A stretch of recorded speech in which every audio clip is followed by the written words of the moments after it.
عايزه تعملي ليزر لجسمك بس الليزر مكلف قوي عليكي، عايزه تخلي جسمك ده كده ابيض فل وما فيهوش شعر، مهما تعملي ازاله شعر برده جسمك بيبقى مليان شعر وبيطلع على طول. تعالي بقى اقول لك ازاي جسمك هيبقى فل ابيض منور وكمان ما فيهوش شعر خالص، وهتزيلي الشعر ده اكنك عامله ليزر بالظبط، بس هتعمليه في بيتك وبمكون واحد بس. متخيله؟ ايوه زي ما انت سامعه كده. اهم حاجه لو انت اول ما تشوفيني دعميني باللايك واشتركي في القناه عشان باذن الله يوصلك كل جديد، وانزلي صلي على النبي كتير جدا في الكومنتات. وتعالوا بقى نشوف مع بعض كده ايه هو المكون اللي لما تفرديه على جسمك بعد ازاله الشعر. طبعا تشوفي انت تعملي ازاله الشعر باي طريقه طبعا اللي انت بتحبيها.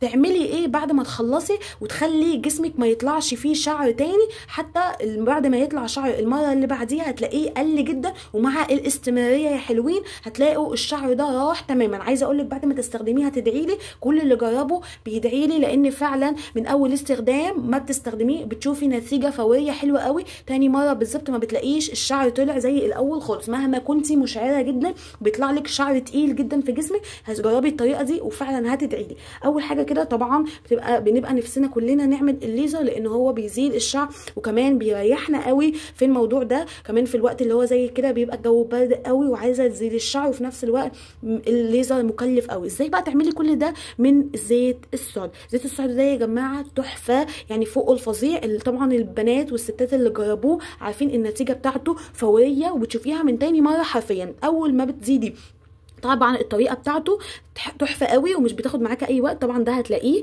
في المحلات الكبيره بتاعه التجميل وبتاعه ادوات التجميل زي الميك اب وكده. بصوا بقى زيت السعد ده شايفين كده، طبعا البنات اللي عارفين يا ريت تكتب لي تجربتها في الكومنتات تحت. فعلا هو نينجا في ازاله الشعر، ومن اول استخدام بتشوفي نتيجه حلوه قوي. النتيجه بتاعته طبعا بتشوفيها على طول. بصوا بقى اول حاجه كده هتستخدميه ازاي او طريقته عامله ازاي. هتقدري ان انت اول حاجه كده هتكوني خلاص خلصتي عملتي الطريقه اللي انت بتزيلي بيها الشعر لجسمك كله. شوفي انت بتحبي اي طريقه زي ما قلت لك، هتزيلي الشعر عادي جدا. وبعد ما تخلصي ازاله الشعر هتبداي ان انت كده هتاخدي شايفين كميه. بصوا هتاخدي بقى كميه حلوه كده، ومثلا انا عملت دلوقتي على ايدي، وهبدا بقى ان انا كده هفرده على جسمي على ايدي اي منطقه زلت منها الشعر. بس اهم حاجه تكون بعد ما تزيلي الشعر على طول، عشان بيبقى في الوقت ده المسام متفتحه فبتستقبل منك الجلد، بيشرب على طول اي منتج بتحطيه على جسمك، فبالتالي بتشوفي النتيجه حلوه جدا. زي ما قلت لكم هو تقريبا مع الاستمراريه فعلا بيزيل الشعر زي الليزر وتحفه. واهم حاجه ان هو مش هيكلفك حاجه خالص، وده طبعا المطلوب اهو كده. وهتفرديه بقى على كل المناطق اللي انت زلتي منها الشعر، او مثلا لو انت عندك منطقه معينه بيبقى فيها شعر كتير فعايزه تقللي فيها نمو الشعر، استخدميه وعلى ضمانتي هتدعي لي. من اول استخدام هتشوفي نتيجه تحفه جدا. اول ما تستخدميه تاني مره على طول هتلاقي نمو الشعر قل جدا، كمان حتى لو طلع لك شعر هتلاقيه قليل قوي، وكمان مش هيكون كثيف زي الاول. هتشوفي النتيجه وهتدعي لي حرفيا. وتبداي كده ان انت تدعكيه بحركات دائريه. عايزه اقول لك ان هو بيشرب في الثواني، لان زي ما قلت لكم المسام بتبقى مفتوحه وبتستقبل اي حاجه بتحطيها على الجلد في الوقت ده.